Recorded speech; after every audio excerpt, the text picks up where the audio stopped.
waiting exactly 2 hours for this. Welcome back to my, what is it, weekly? It's like, I think they do a patch every 3 weeks. So, bi-monthly, no. Tri-weekly? Whatever. Welcome back to my patch note rundown. Today I'll be talking about patch 7.14.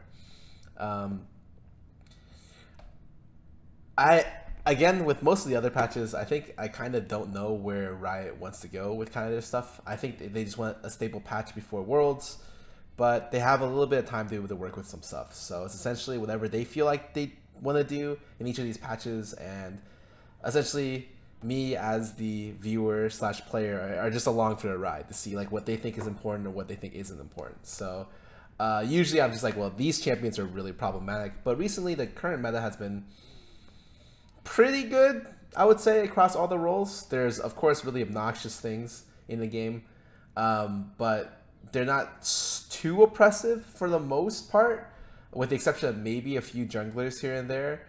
But there's very, very large champ diversity, and it hasn't been this way since, I think, back when they changed lane swaps to where you couldn't lane swap much anymore. I think this is one of the first times where there's a decent amount of champion diversity pretty much all over the place. Anyways, let's just see what they want to talk about in this patch. So, dropped a lot of names you haven't heard from Singe to Garen to Diana. Great. Shakeups on the item front as well. Give some Doormail, new options, Bramble Vest, QX. Oh, okay. Keep an eye out for Kane. Cool. Alright. This seems like a pretty long patch. So Kane, kind of went over him on my last patch rundown. Seems cool. Has 2 different forms. Pretty much it. Alistar. Damage reduction on R increased. It's always need to get close to personal, but these days he has to stay there a little bit longer to access the full extent of his crowd control. As a result, the Minotaur needs to be a little bit tankier when he commits to fights. Say buff his ulti by 5%. I think right now Alistar's not seeing much play because his laning phase sucks. Like, they took away his heal, which he used to cheat laning phase, and outside of lane, Alistar's like a monster. For the most part, Alistar's role has been quickly kind of replaced by Rakan, who's a more formidable laner, plus also a champion that can find his own initiations outside lane as well. Funny enough, Alistar, one of Alistar's only good matchups right now is into Rakan, because he can interrupt a lot of Rakan's things, but even then tends to lose the laning matchup. I think that unless Alistar gets laning buffs, he's not going to see much play. Not that he's a terrible champion, just that it just gets punished so hard for picking him that it's difficult for you to really justify the pick at the moment. So this is nice, won't really change much about his pick rate. Caitlyn, I think this champ is super, super annoying. So what are they doing? They're making it so that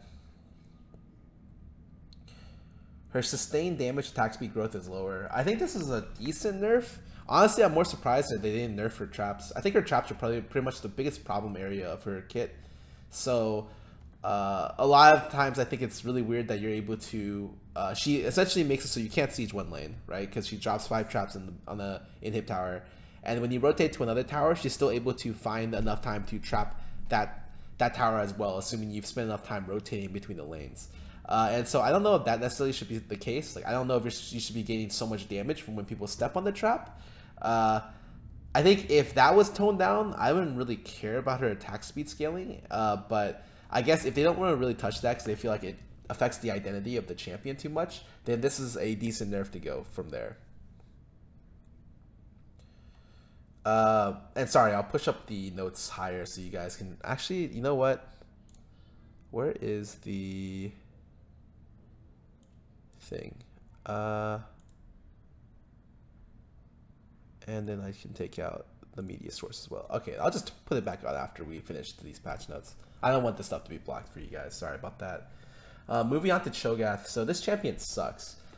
And a large part of why he sucks, like before I even read any of the other stuff, is because he just is a very archaic champion. Like, in terms of like champions, I'm just like, this should be reworked. Cho'Gath is very similar to the old Warwick in the fact that like he just doesn't have a lot of abilities that are interesting to do, or interesting to play or use. So he's one of the only champions that has an ability. Just his Q It only does one thing, which is increases in damage per level that you per point that you put into it per level. That's it. And his E is just like an attack modifier that increases in damage too. So he has 2 abilities that don't increase in CDR or anything except for like what mana cost and damage. And it feels like so bad to use. It's just like, wait, I'm essentially stuck on playing a champion that's like, that doesn't even feel more powerful as the game progresses. Outside of like using item scaling or like having like your ulti, for the most part, the champion feels very, very stale. I hate it. So I feel like he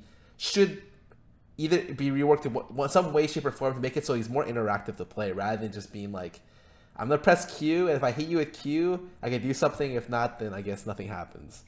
So what did they decide to do? E now only applies next 3 attacks, but does significantly more damage. Q mana cost down. W silence duration up at earlier ranks. Okay, in theory, Ripple strikes a lot consistent power for melee character. In practice, Cho'Gath's low mobility makes it a struggle to land more than a few attacks. True. We're windowing Vorpal, so it gives him a huge amount of damage. Alright, so the cooldown goes from 8 to 4. Pretty good, okay. Mana cost is really low, that's nice. The base damage is unchanged, and it does now target max health. Plus percentage per fee stack. Really? So, assuming you get 10 fee stacks around level 13, it would be 9% max health per auto. Huh. Oh, it has a slow too. 50% slow. That's... And gives some 50 more attack range. And it resets his basic out. Whoa. They went like all out. I would have been happy if it just was like, okay, it does maximum health based on this. And then there's like, you know what? We're going to give you a slow. And I'm like, okay, well that lets you, that's cool. You have to be so dependent on your Q. Makes the champion feel better to play. And it also gives him attack range, and it also gives him the auto reset. That's great. Like, that's super good.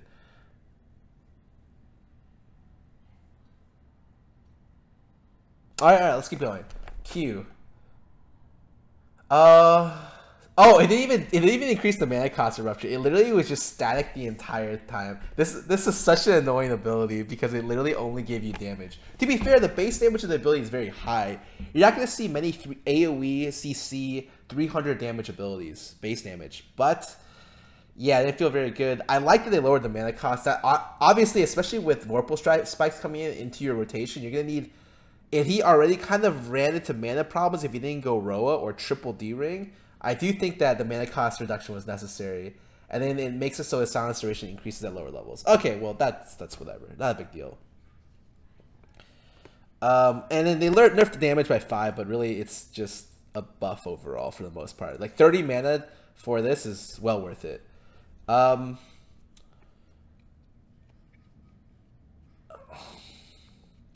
The AP value of his Vorpal spikes don't increase. So from what it looks like it's going to happen, this champion is going to change dramatically from what he's good at. So at the moment, Cho'Gath is like primarily used as an AP threat mid lane. Which sounds really dumb, but like essentially with Storm Midders, you can hit him with Q, Proto Belt, W ulti, and do like 1,000 damage. Or like 1,500 damage with Ignite, just one hit the other player. And that's what he's relatively known for. He's like a poke-oriented champion that has a little bit of utility from his W, as well as like 1,000 true damage on his ulti. But now he's going to turn into what it looks like to be probably a top lane tank, where you tend to max E and W, I'm not sure which one first, with 1 point to Rupture, and you just wail on them with Vorpal spikes. Could be apparently, like, it should technically, in theory, do well into tanks, right? Because it's percentage max health, as well as really, really strong base damage in terms of the Vorpals. But I'm not sure how it's going to play out in all actuality. But I do see maybe the character's identity is shifting a little bit. It doesn't mean that the AP variant is bad anymore. It means that the top lane variant is much better. So maybe he changes to like an Emaxing tank, and since he does have like insane synergy with Stoneplate, it could very well be that he becomes like a premier tank, getting like 2 tank items into buying Stoneplate and then one hitting the front line, which would actually be hilarious. But if that does happen. But I'm sure they're gonna have to adjust Stoneplate plus Stoneplate interaction with certain other things as the game progresses. But Cho'Gath is one of the champions that can abuse Stoneplate to like its full potential. Locket Stoneplate Cho'Gath is probably gonna be incredibly strong if he can get out of lane well. Anyways, let's keep going. Oh, could also be good in the jungle. Let's keep going. Diana. So at the moment, a lot of people ask me, why don't I play Diana? My biggest, I guess my most common response is that I don't think she has many good lane matchups. She's really only there to counterpick certain assassin matchups, so she doesn't technically guarantee a win against any of them. So I think that her best matchups mid lane are probably something like Fizz Ahri, Victor Xerath. And against two of them, they're not really good matches for her. They're just like even/skill. And so, and so for the most part, she has like almost no winning meta matchups, and she tends to require 1 to 2 items before she's effective. The good thing about Diana is that her scaling is just nuts. At like past 3 items, every item this champ gets, she just adds to her like 1-hit potential, and she's just a monster because she gets tankier with her AP as well, and she just scales super well because she scales also on attack speed and AP. Anyways, what did they change about her? So Diana's a champion with fractured identities, seen somewhere in the middle of assassin, diver, laner, and jungler. While multifaceted nature works for some champions, Galio, we've seen what happens when the assassin gets tanky or when the diver gets to blow up people. This makes Diana difficult to tune down. In the meantime, it's plain to see Diana isn't fitting in anywhere. True. Targeting 2 aspects of Diana hold true regardless of playstyle by leaving her mana problems good and better rewarding Diana for playing to her caster basic attack playstyle. Okay, so she's gonna be attacking. She's gonna play off her passive better. Her passive grants 20% attack speed for next 3 attacks, increasing with Moonfall rank. Moon Silver Blade restores. Oh, so her passive is gonna restore mana equal to her AP. That's so weird. Cool, but weird. Definitely strange. Notice it's not based on max mana, where some of the other restores in the game are. So even if she has very, very low base mana, a lot of people built Ro to give her like a pretty tanky appeal. But like the mana portion of Ro might not be that good for her anymore. So the current build, or I think it's like S2 Diana's build of going like Ludens into like triple Dorans, might be more effective with this build, seeing as how, yeah, she's not going to go much. Like, you might not be able to have to prioritize mana as a champion, like most champions do with stuff like Morello's or Roa, or even random stuff like GLP. So her Q cooldown goes down early, 2 seconds early. That's really good. Helps her laning, just being able to like get CS at the early game. Her mana cost for W decreases by 20. Really, really good early. So her early laning is salvaged by being able to just sit there and tank damage. And Moonblade attack speed increased to 50. Oh, so 1 point of E makes her attack speed go up to 50% to 90%. So yeah, she's gonna attack insanely fast.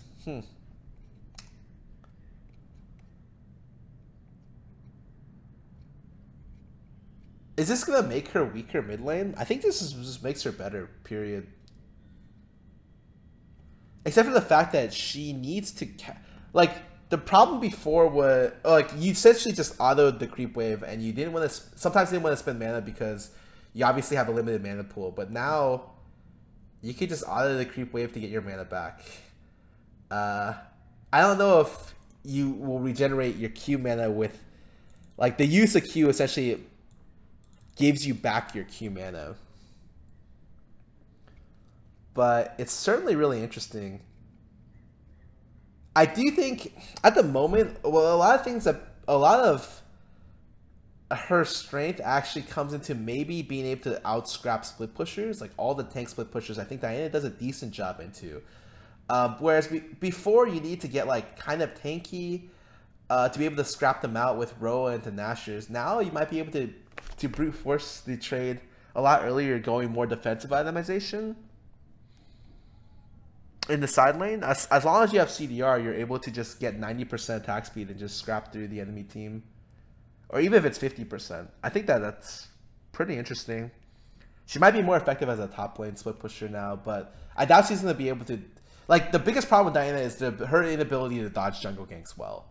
Because in a 1v1 scenario, she's like pretty whatever, but good at 6.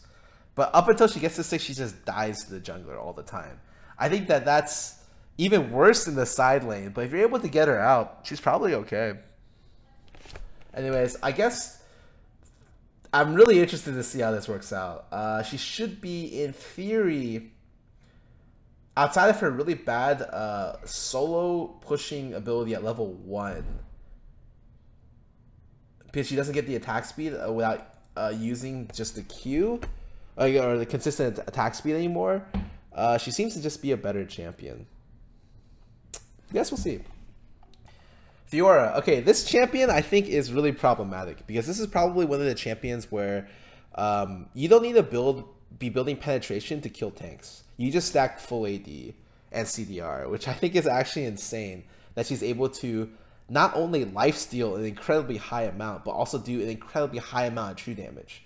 And at a point where her percentage true damage starts killing tanks, she can also turn that percentage true damage into being a squishy killer as well. So she's got to have some sort of weakness, in my opinion, where it's like, okay, well, either she doesn't scale that well, either she like can only kill like tanks, or she can only kill squishy threats. I don't know how they could balance it out to be that way, but she's been like a kind of a carry balance nightmare, being the premier carry at pretty much in all ways, shapes, and forms. So I like the idea of playing around vitals. You know, that's cool. I don't like the fact that her scaling's nuts and that she's good against essentially everything in that 2 items she's got. So what did they do? The movement speed that Duelist provides gave her escape retaliation. Move speed rewards need to be toned down so opponents have a fair chance to win the game of footsies. Ooh, they're talking about footsies.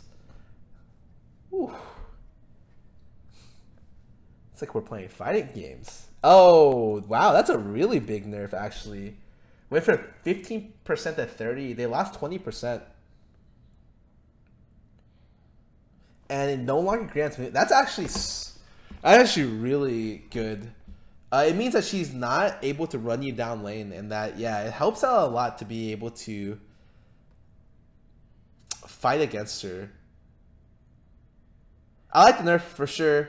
Maybe they think her scaling is like good enough. I actually am really interested to see what happens with her, because although her damage may be crazy, maybe it's the mobility that I've been underrating all along. I think this is a really significant nerf, especially not being able to get the constant movement speed from her ulti around the target. And I don't know how she's going to chase down champions if they like just use one mobility move away.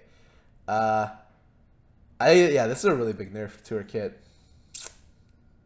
That's good. I like it. Garen. This champ sucks. What did they do with it? I prefaced all these other champions with like, oh, you know, okay, this is what I think about the champion now. This is what I think this problem with the champion. This is what I hope they do with it. Garen, this champ just sucks. Like, tell me what they're gonna do with it. I don't even know what I want to expect. Passive modernization and buffs. W now grants attack damage damage reduction and tenacity upon activation or before or after activation. Garen provides his opponents with a healthy amount of counterplay. I guess that is true. And you can't really express much skill. True. We're going to encourage a skill check to make him less straightforward. Letting the beastliest Garens flex their muscles and show off. We took around to modernize his passive by shifting it from a 3-tier model to one that transforms all around the end of the laning phase. Okay. Although we think there's more that we can done to make Garen. Oh, they should just rework this champion, but I'm curious to see what they did.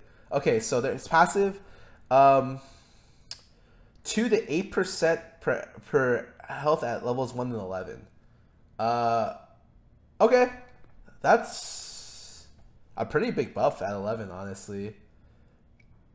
Ally combat timer, 9 to 4 seconds. Okay, yeah, that seems like a really big buff because between levels 11 and 16 is a really, really important time for Garen. He's not a late game scaling champion. He wants to take like his early mid game and shove it down your throat. So like once he hits level 11, that's a really big spike for him.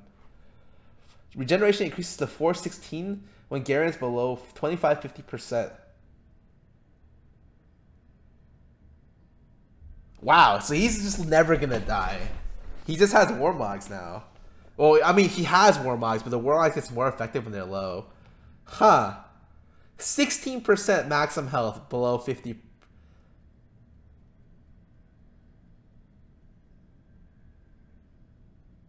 It... 4 to 25, 16 to below 50. He's never going to be able to get pushed out after level 11. Like, he can eat poke and return to the fight really quickly. All right, that's a lot of power to give to a passive at level 11. I think before it's not that bad, but really interested to see how it goes on from here. Now displays how much damage courage is mitigating. Of course, everyone likes seeing big numbers. Now grants 60% damage reduction.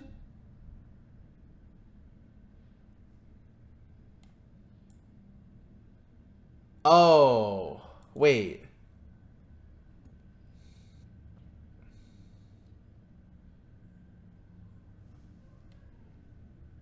Oh, it's only for the first 0.75 seconds. So it's there to block a really big CC or a really, really big spell. It's nice. Honestly, it's really nice. I thought it was going to be like for a lot longer. Judgment does more in total AD. But like, to play Garen, you can't get AD. Because the champion itself is so... He has to get in melee range to do stuff. And he can't get out once he gets into melee range. It's like, them buffing the total attack damage ratio by 2% is not going to do anything for this champion.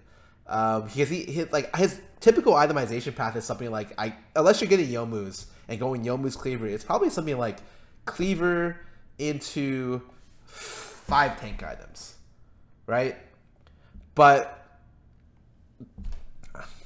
yeah, I don't think this really does anything. So, even though I was like, wow, and like, I was very excited to see both of these changes, it doesn't really mean much for the champion. He's still going to be difficult to play, and his laning phase, which is the 1 to 11, is like really, really important. His current passive isn't that much better than his 1 to 11, except for that at below 25% he regenerates twice as much. I would say that it means that he could stay in lane a lot longer, but he's still going to get denied a decent amount of CS. If his mid-game scaling got better, I'd be more scared of his passive. But at the moment, I still think his scaling, just ignore this. His scaling for the most part isn't that good. But I haven't played Garen much recently, so maybe Garen is just like sleeper OP. But I don't think this is going to change much of his relative strength. It's just nice. It's really nice. I understand it's 2% per spin, but that I don't think that's very important. Total AD is really good though. Definitely better than bonus AD. So this is a nice buff, but I don't think it's like... It's not like a game-changing buff. He doesn't become God mode because he gets 2% more bonus AD per spend, which is something like, what, 12% more bonus AD skilling?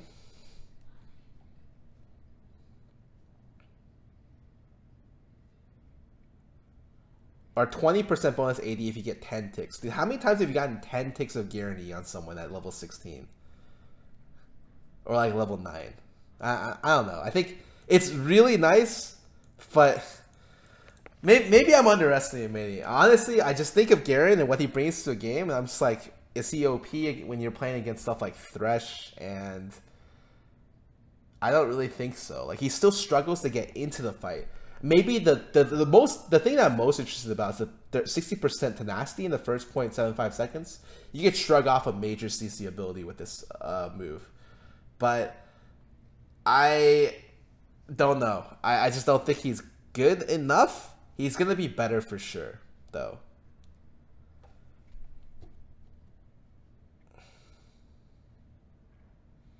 Rammus, what is this?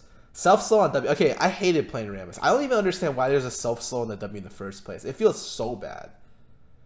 Maybe it feels... Okay, so the self-slow got decreased by 30%. Thank God. Even at 30%, I feel like it still might be too much. I understand maybe the defensive ability is so strong that it might need to force a curse onto the Rammus player because it's so powerful. However, 60% just felt like you weren't moving. 30%, it's still pretty bad, but I guess he's better.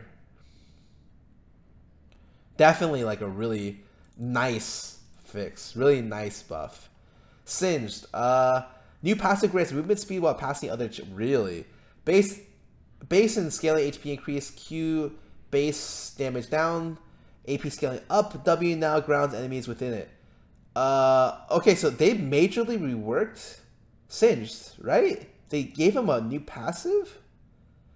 Oh, okay, so his base health got increased by 60, almost 70 at rank 1, and his health kill got increased. Okay. But this is to offset the fact that he doesn't get any more health anymore from his passive. His old passive I thought was pretty gimmicky in the sense that he transferred mana to health. Similar to Vlad passive in terms of transferring health to AP. It wasn't a very active passive, so to speak. When Singed passes, which is 225 range of a champion, he drifts off of them, granting 20% movement speed for 2 seconds.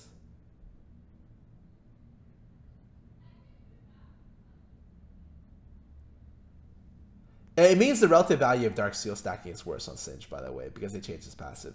What does drifting mean?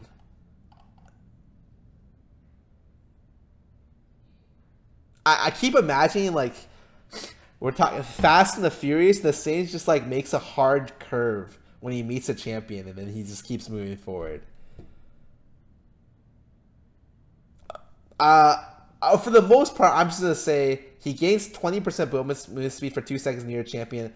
I think it's really, really nice as the Singed player to have this. It might actually mean that you're not so reliant on your summoners to be able to team fight, for instance. And it makes him... I feel like it synergizes a lot better than his old passive, which was like, okay, you know, not bad.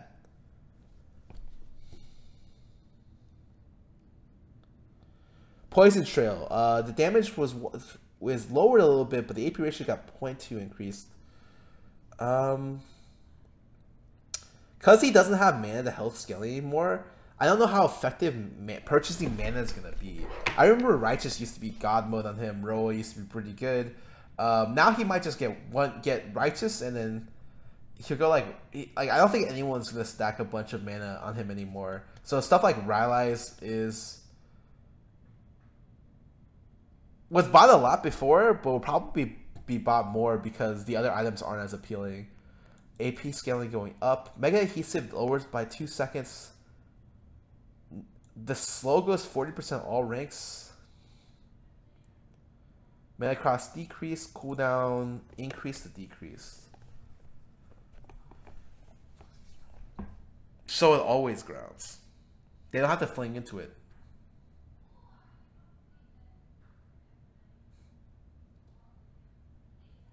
That's pretty good. It's an almost immediate 1 second AoE root. If they step in it, they root it as well. It's a really big change from the old one, and probably, like, honestly, pretty strong.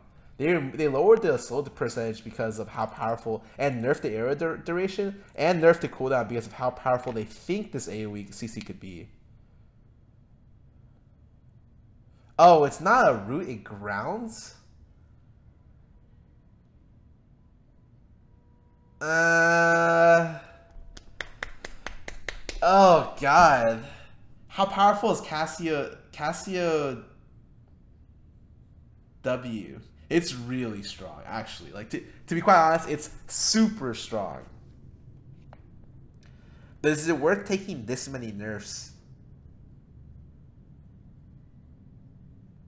The slow percentage reduction from 40 to 75 to 40 is actually what hurts.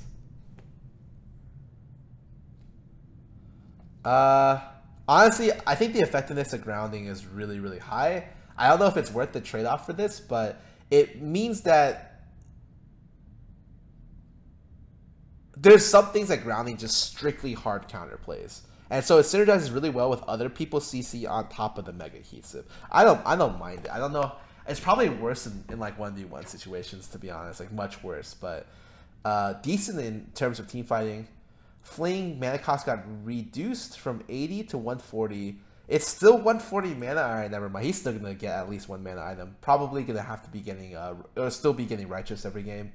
Insanity Potion decrease. Oh, thank God, decreased to 50 mana, and the bonus stats that decreased or increased by 0, 10, and 5. So you got a little bit better around level 11.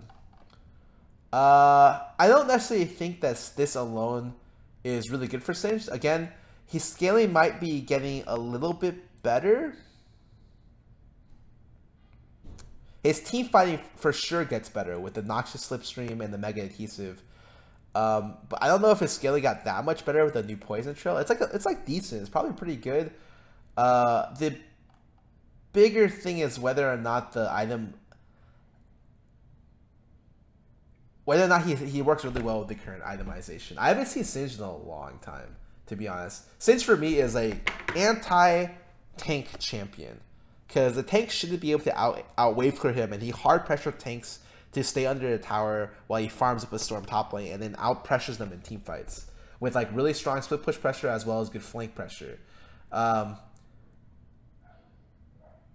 don't think he's awful right now, but I think the tanks at the moment are really, really powerful. I don't necessarily see him being able to pass up some of them, but maybe his new team fight prowess with his passive and his W allow him to be able to do more with, and the new items that are in the game, stuff like I think the new Righteous works really, really well on Singed. Also having, I think Stoneplay works well on pretty much everyone. Stoneplay, it could be really interesting. I haven't seen enough Singed to even know. I don't play enough Singed to really be able to say anything. But I do like that they're pushing his new old passive away, adding a new one that fits his identity a little bit better. And okay, let's just keep going. Taric, mana regen increase at early levels. Q heals more. Charge update modeled. E cooldown higher early, lower later. E deals more damage and stuns for the same duration at all ranks. They really felt the need to buff this champ. I remember when Taric was like super OP. Taric used to be able to counterpick every melee support in the game. So really, really strong to Kench. So it was used earlier as a Malzahar counter earlier this season, very, very early this season. And before that, it used to be strictly a counter to stuff like Kench and Braum. Like really, really good into both of them. At the moment, he's a little bit weaker for sure, but I definitely think this champ is very, very strong. And it sounds like they're buffing him by a lot. They increase his mana regen by almost double level 1. By like 50% level 1. So what's his Starlight Touch do?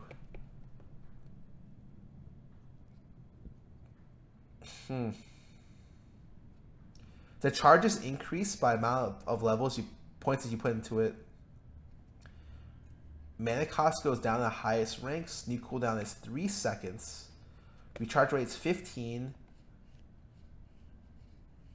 Bravado empowered attacks. Reduce Starlight's cooldown by 1 second and instantly grants a charge. Oh. So you're able to get a lot of Starlight touches. It's just like you're just chain spam, or you're chain spamming this ability all the time with a new cooldown 3 seconds. Dazzle damage increased to 40 at level 1. Wow. Or across all levels. Cooldown increased to decreased. So scale is better throughout the game. And the stun duration is 1.25 across all ranks.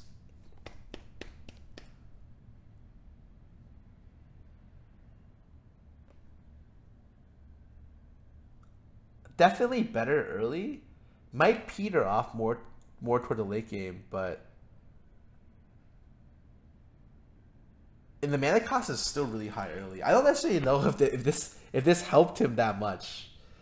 In all honesty, the mana regen is probably gonna help him more than anything. The base stat buffs, or I guess mana regen growth decreased, but it made it so his mana regen gets like front loaded in terms of his early laning. Yeah, I agree with them with the developers, designers, in saying that his early game sucks, which is why he doesn't see much play. All he really needs is help getting out through that. And I think this will help him. This helps him tremendously. And by being able to just use this to get him out of lane, he's gonna be really strong. Like I think, again, he's still pretty good into Kench, still pretty good into Braum. You'll probably see him come back just off these buffs, if not like maybe a little bit of a shift in meta. He'll definitely see more play. especially with how powerful his ulti is. He is a champion that doesn't leave competitive play for too long. I don't actually know if you're going to be maxing Q now, because you can now get 5 charges of Q and probably heal for a ton. But the mana cost requirement's actually nuts on this. Like I don't know. I guess it always was. I don't know exactly what's gonna happen with this champion, but I do think he can come back as a potential counterpick to some of the champions he's already good into. Yorick. So this champ sees almost 0 play for me. For the most part, I think of Yorick as a split pusher, but he's not great at laning. So you pretty much take any other split pusher over Yorick, and his team fighting sucks. So he's essentially just a split pusher who can come into the games and throw like a W on people. That's pretty much it. What did they do? Does quite well in the early game, but Shepherd Souls falls off pretty hard. Yep. You want to support his mid to late game splitting fantasy. So they're doubling down on his split push. Okay, so what are they doing? Mistwalkers now attack immediately upon landing from the E jump. Cool. Means that if you throw the E and they jump to it, they just hit immediately rather than you being able to do too much about it. The damage goes from... Oh, they nerfed his level 1 damage by that much? 8 per walker? That sucks, actually. Part of what made Yorick strong was that you can abuse them like early levels. The Morning Mist reaction range... Oh, okay. Increased by 400 and the Grave Despawn range increased. So, aside from the early level abuse, he generally just got better overall due to these 2 buffs as well as this. And his cooldown is now 160, 130, 100. Oh, that's so nice, actually. 40 seconds off. Base health is increased to 4,000. They didn't buff his mid-game health at all. What? They just decreased the cooldown by 20. What? That's so random. I'm so confused.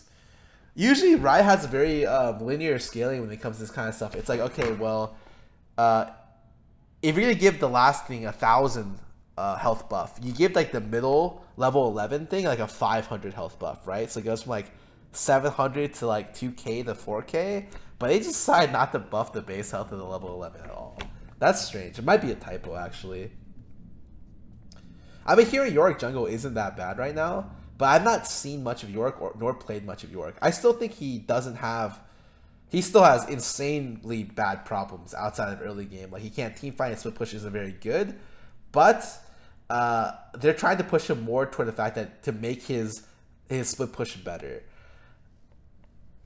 This won't do enough for it. Still a good look toward, or I guess the idea is good. I don't think this is enough, but I respect the idea. Mid-season balance patch. Oh, they nerfed Nunu and Zac. This has already been talked about before. This Zac champion is still like super strong. Surprised he hasn't seen more nerfs. Items. Now, this is the heavy hitter for this patch, I think, for most people. I've heard about the updated Thornmail for a little bit, and that it applies grievous wounds to attackers. So, first, I want to know the reasoning why they wanted to do this. So, taking melee types sometimes feel like they're actually hurting your team by serving as convenient health batteries. While mages have Morellos and other carries have Execution Calling, we wanted to give melee champs at least an option to at least for high sustained damage dealers look elsewhere for healing. So it decreased armor, increased total cost. Upon being hit by basic attack, reflects magic damage equal to 25 plus 10% of your bonus armor, inflicting grievous wounds for 1 second. 1 second is a very short amount of time, by the way. A very, very short amount of time. The thing that confuses me is, like, why does it build off Warden's Mail? Because I feel like when you're buying Thornmail, similar to when you're playing Rammus, you want the champions to attack you a lot. Because you want them to reflect that your damage like a ton back. But you're slowing their attack speed. That's strange. While I do agree that maybe more grievous wounds options should be available for different roles, this is a pretty powerful way to do it, especially because of this item, which is Bramble Vest. It just gives you flat armor and as well as this like magical reflect plus grievous wounds. It's gonna be really powerful when you play into certain, I guess, highly sustained melee matchups top lane. For instance, if you're playing Aurelion, the other person buys Bramble Vest, like it's gonna kind of suck for you. And to some extent, also when you're playing Fiora. Not that I really think tanks don't need help against Fiora. I think they do, but when you add grievous wounds more and more toward different champions and roles to the game, there's a lot of champions that grievous wounds just completely just stomps on. Champions like Mundo, for instance, fell out of competitive play because Executioners was easily bought. And right now, I actually think Mundo itemization for Mundo is great. Like, it's super good. But he will not come back except for strictly into mage top laners because it's too easy to itemize grievous wounds. And after this, how much of Mundo are you gonna see? To be honest, I think for the most part, people are overblowing how big of an impact the new Thornmail is gonna do. It's definitely really strong. Actually, it's pretty strong in mid and especially late. I think it's most strong in mid game fights where your AD can't safely apply grievous wounds, whereas in late game, pretty much everyone has grievous wounds by then. So in mid game fights, it really helps like be able to find that one time where they can safely lifesteal a ton off of you, and you can't really do much as the tank. I don't mind this item being in the game, to be honest. It just, I think it does too much as the defensive item because it gives you health, armor, grievous wounds, and attack speed slow.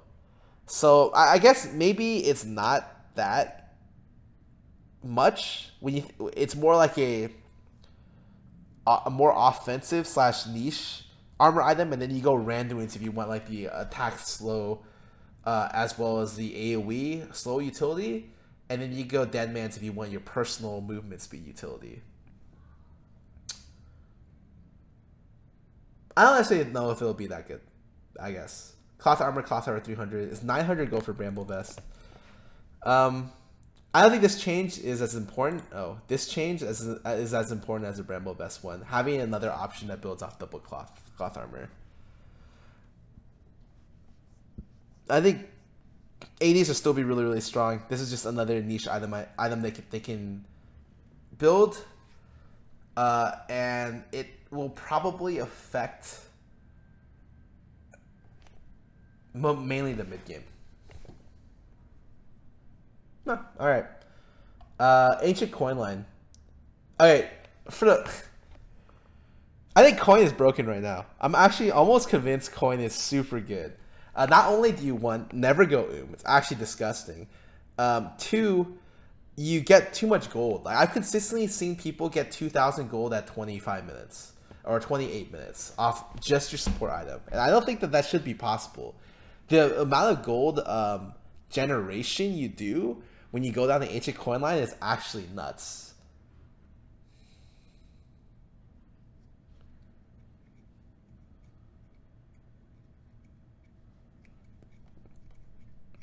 But what's the update? Nearby allies gain 8% move speed when moving toward you. I don't necessarily know if coin needs more buffs. Like I think probably the idea with coin is that they want to give him that much mana sustain. They lower the gold generation by a little bit.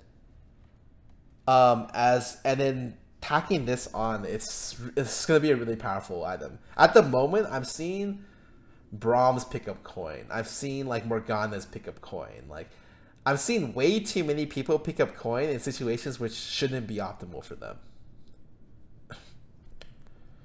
Randuin's build path updated, grants more health. So the gold cost doesn't change. It's easier to build, the build path is easier to build because 1100 gold is hard to save up, and it gives you a little bit more health.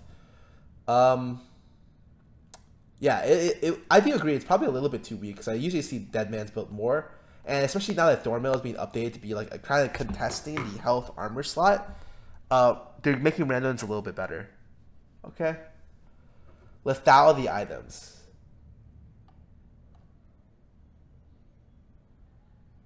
Yomu's and Duskar should be competing for Assassin's First Buy. Duskblade is behind the curve on pretty much every front. I mean, of course, because Duskblade scales off your overall lethality that you have. And Yomu's gives you way too much in terms of buying it. So what are they going to do? Ghostblade is reclaiming its monopoly and movement speed. But Dirk needs a different way to help Assassins carry advantage forward. Changing lethality from enemy scaling to self-scaling fulfills its gap while advancing our original goals and pushing it further away from bot laners. So Dirk upgrades have generally lost attack damage and gain lethality. Lethality grants armor pension based on your... Wait. Wasn't the entire point of lethality to make it so that it's scaled off your enemy's level? Wasn't the entire reasoning about them originally changing it from armor pen to lethality because it was too abusive if you got too much armor pen early? So, and as like a secondary soft skill, they made it to where it should scale off your enemy's level. Ah, interesting. Okay. I'm actually not opposed to this change. I just think it's hilarious because I think that this is a little bit different than I would have to go back and look to see the original statement on lethality, but it feels like this contradicts it a little bit.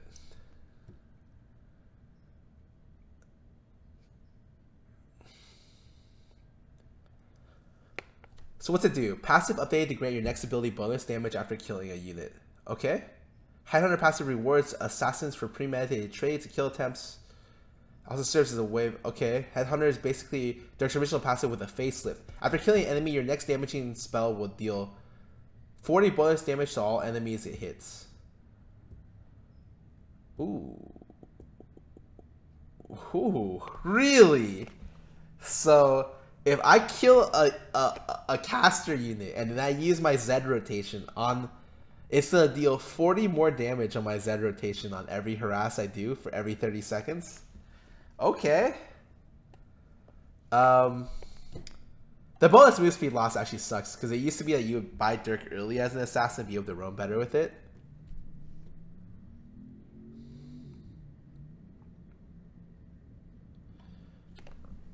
Headhunter. Inheriting the changes straight Dirk. This is a pretty significant buff to clearing speed. Oh. It helps your clear speed. Especially on AoE abilities.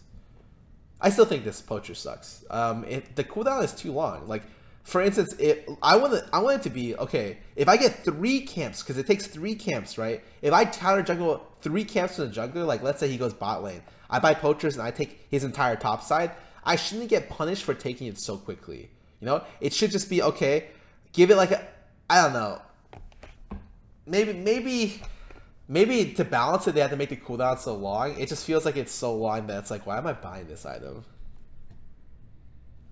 Duskblade and Drakthar. Builds out call fields instead of BF. Okay, that's actually really good. More long swords. Grants cooldown reduction. Cost decrease. Lethality up. Attack damage down. 9 stacker proc scales with level instead of lethality.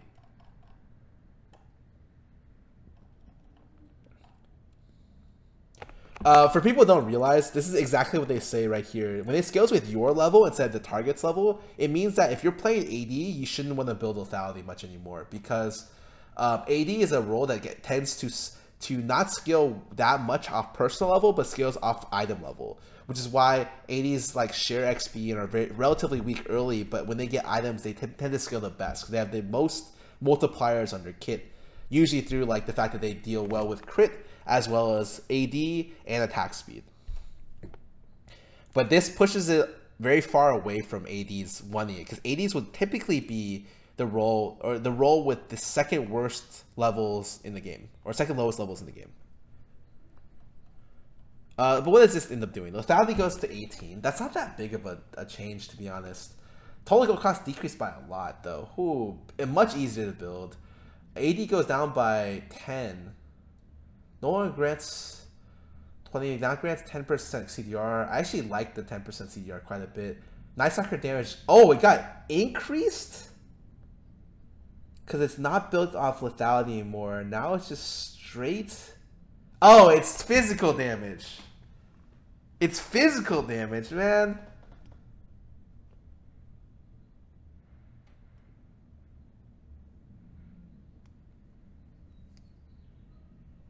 The slow is okay. Actually, 25 seconds isn't like super big. It's like getting hit with Thresh Box for a quarter second. It's nice, for sure.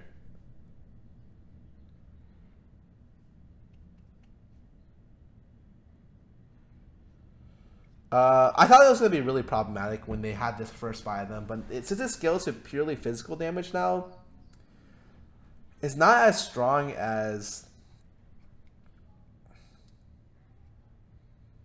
It's definitely not as strong as before.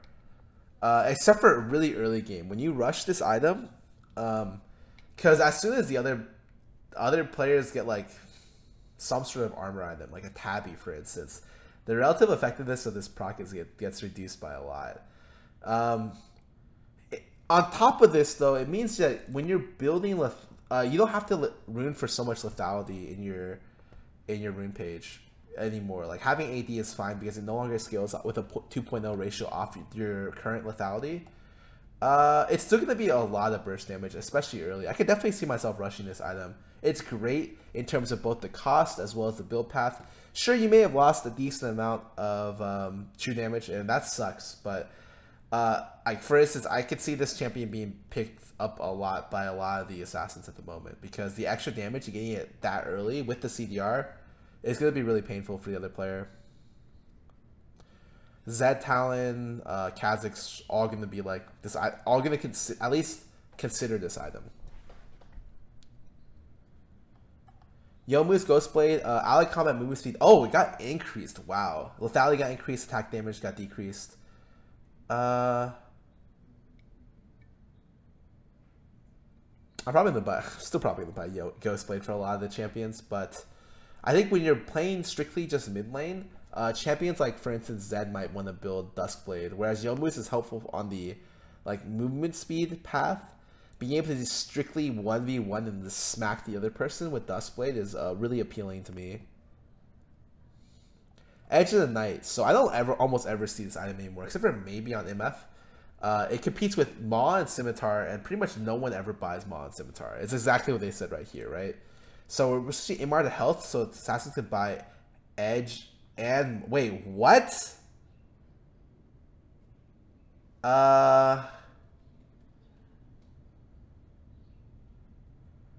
So they're making it unchanged, no longer grants the movement speed.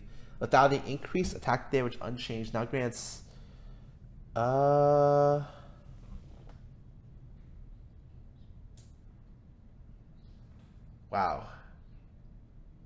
Huh. So it could be an item used against both AD threats and AP threats. It's like an item you pick up if you want to initiate and not get blown up in the process. For the most part, I don't necessarily know if this should make it bot more. Especially in situations where like you're scared of, let's say, coming out of the Ahri, or you're ulting Ahri, coming out of the Ahri, like positioning, she can charm you easily. That doesn't happen with Edge of Night. I'll probably see more play because yeah, there might be situations where you want to be picking up like a Maw plus this item. It'll see more play. It's definitely more of a niche item, but I don't mind items being niche. I think that's pretty good actually. Krugs can now be smited. Oh. So you can now smite both the middle Krugs. That's... Does it kill every Krug? Or does it just kill one? Like if I kill the big Krug, and there's 3 medium Krugs. If I smite 3 medium Krugs, does it kill all 3? Or does it just kill 1?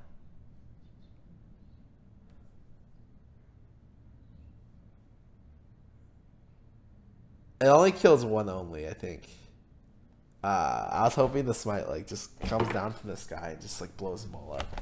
If it's just 1, I don't really see myself using this much. I guess it's nice in situations where I'm looking to heal. Vision abilities. Number of abilities have grants vision, whether through a debuff. We're starting to remove vision from some summoned abilities, which are primarily used for other purposes. You also give vision for other reasons. Pillar no longer grants vision. Ivern's W no longer grants. Oh, that's a really big change. Cast range changed it. Wait, why didn't they just put this on like a nerf for Ivern? This is a huge nerf for Ivern. But like, all 3 of these matter a lot, but for Ivern especially, they have this cast range, and you can no longer face check bushes with it, or check bushes with it, so that if you face check a Rengar or Kha'Zix or Lee in the bush, they will actually one hit you. Attacking ability queuing.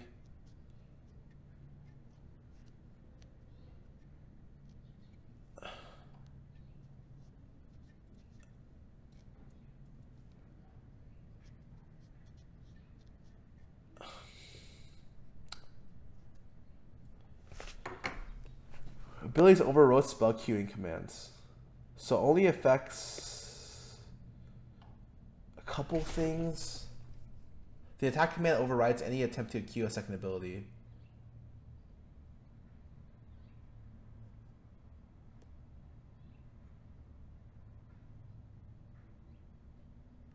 It just means that you should be able to get your rotation out faster for a lot of these champs.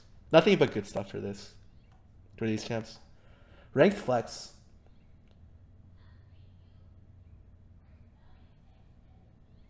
Relaxing high MMR restrictions placed on flex parties. Identical for all tiers. All ranked flex parties now include players of the what? Okay. When Delta Fox plays in this will. I don't really play ranked flex, so this doesn't exactly matter for me. But I would just go for it. I'm happy the restrictions are lower. SKT T1 skin updates and a bunch of bug fixes, which usually I don't cover because for the most part, almost all the bug fixes are just bug fixes. Like Kane Ivern no longer steals Jin's taunt effects. Okay, so going over this patch, they did a lot of ambitious stuff in this patch. They changed a lot of itemization. In terms of like, we have Thornmail. I would say Thornmail and Lethality both being changed is like really, really big. On top of that, they minorly reworked 4 different champions, I think. So they minorly reworked Singed, Taric, Diana, Cho'Gath. And I guess if you really want to argue it, you can argue Garen, that they like help buff up Garen. Definitely something which I didn't expect, because for the most part, notice they didn't touch any meta champions except for Caitlyn. For the most part, they didn't nerf many champs. They just buffed a lot of underplayed ones. I like this ideology from Riot a lot more than other ones, because I think like right now, again, you have a really, really nice meta, and at least in terms of competitive, but I've been thinking in terms of solo queue, you can kind of play what you want. The idea is that you want to be bringing up champions up to the point where they can be played in maybe specific situations. And so like there should not be, in my opinion, any F tier champions. It should really just be a tier list between like S to C. And so like any of the champions that are seeing a lot less play, bringing them up, champions like for instance Garen and Diana and Cho'Gath, like that's an A+ in my book. But yeah, I'm actually kind of surprised they nerfed some of the higher end picks, because for the most part, like some of the really strong meta stuff should be nerfed if it tends to oppress a lot of different picks, in my opinion.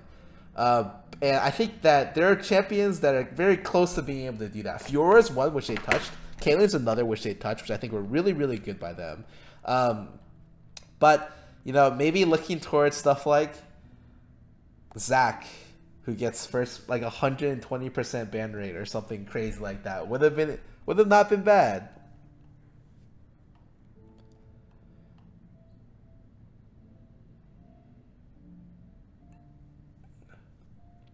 Alright, cool. Anyways, let's move over to the champion release. So, I didn't go over Urgot when he first got released. I think he got released when I was over in Utah. So I only saw the graphic of his ulti. So I'm going to just cover the rework for Urgot, which is, I guess, one of their major reworks.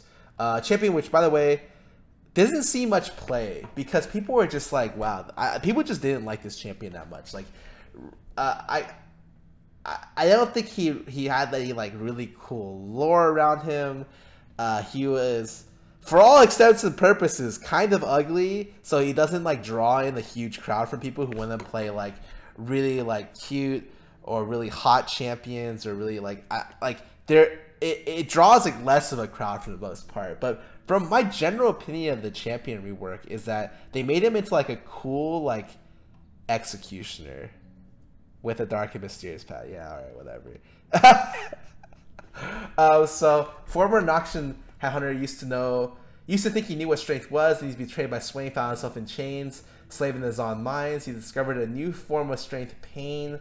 He rebels in the chaos, suffer. Alright, you know what? Honestly, reading the lore is turning me a little bit off on this champion. I'm more interested in how his abilities work, so let's just focus on that.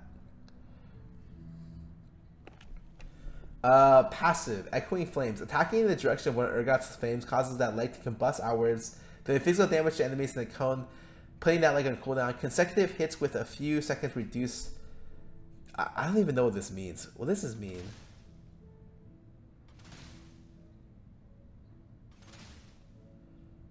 Oh!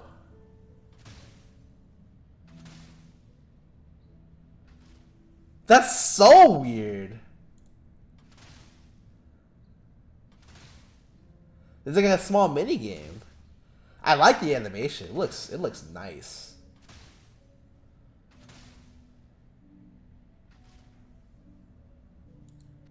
Okay. Your primary form of harassment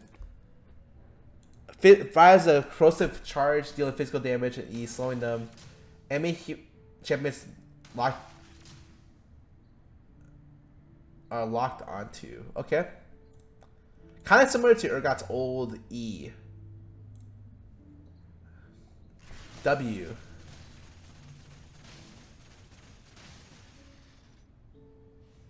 So what does this do? The Purge combines his old shield on top of a new damage ability that prioritizes enemies that are locked on and triggers Echoing Flame when possible. So triggers his passive. Typically how you want to do fights and skirmishes is you want to circle around them to get the most passive procs as possible to maximize DPS.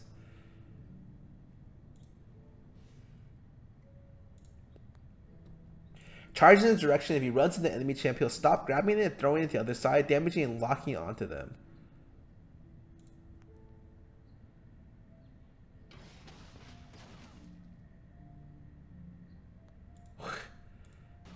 Is this just Galio E the Singe flip?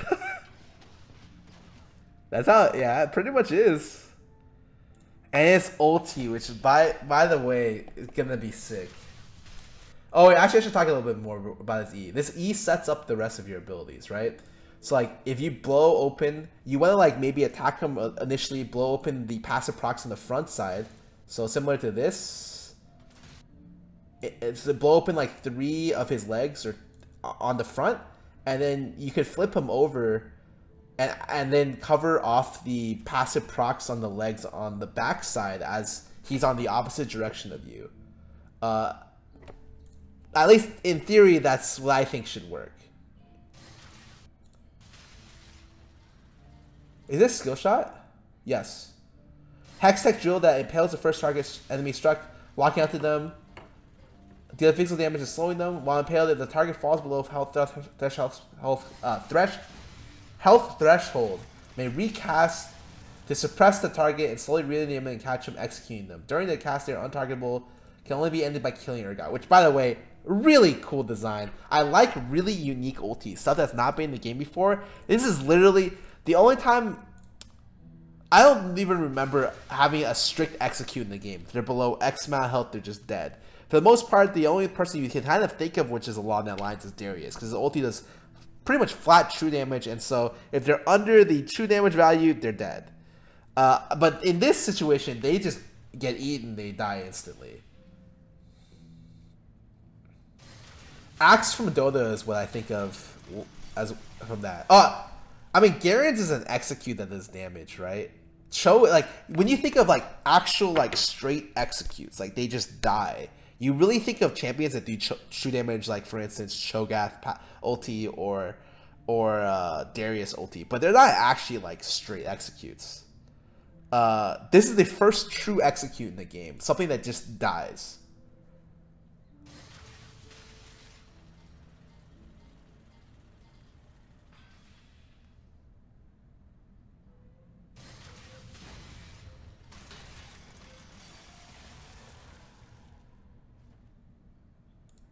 But I think this is really cool. I love it. If you look at the cast range, it's relatively far. Like if you look at the cast range, that's a long cast range, and you're team fighting with this up, cool. Like let's say you leave it on someone for a little bit, and you're just team fighting, and then you have almost a second and a half to be able to recast the thing. And I think that this is really cool. Generally, Urgot right now does really well into lower range threats, and I think that he'll continue to be kind of a melee range oppressor in the top lane. Definitely going to be a cool champ. Not too good in AD, I can imagine, but he's going to be like a top lane anti-melee threat.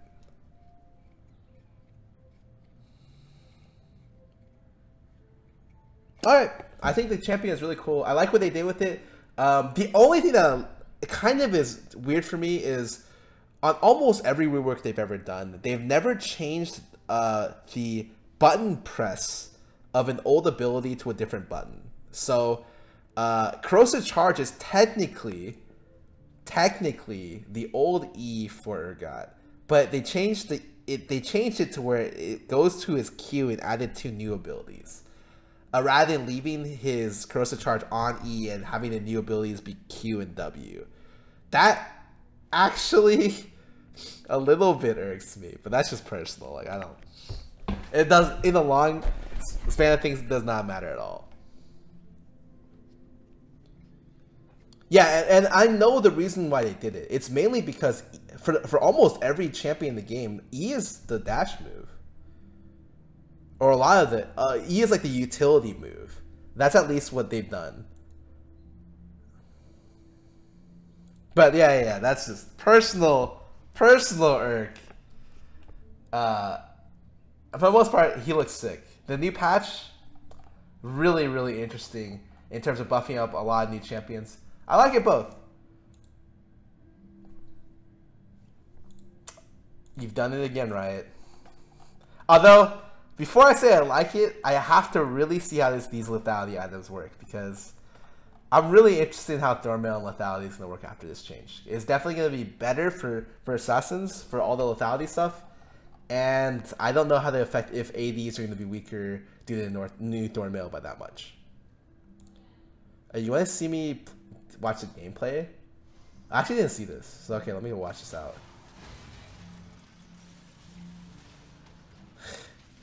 Wait. Oh, he rezzed from GA and got hit with this and died.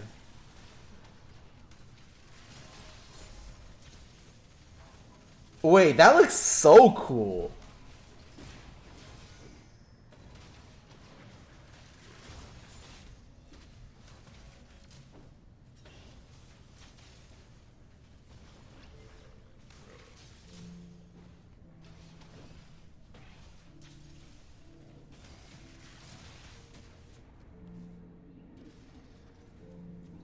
That's pretty cool. That's pretty sick, actually. He has a hard time keeping people still, so he's still gonna have problems being outranged by certain things. But I think he has, like, through his dash and stuff like that, he's the ability to be able to gap close and fight people at his effective range. I don't think he's gonna be super god mode unless his numbers are insane, but I mean, he fits a specific role, which is gonna be like melee oppressor. I think that's fine.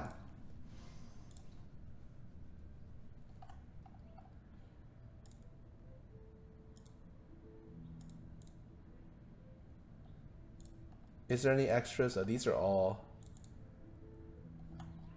the original stuff.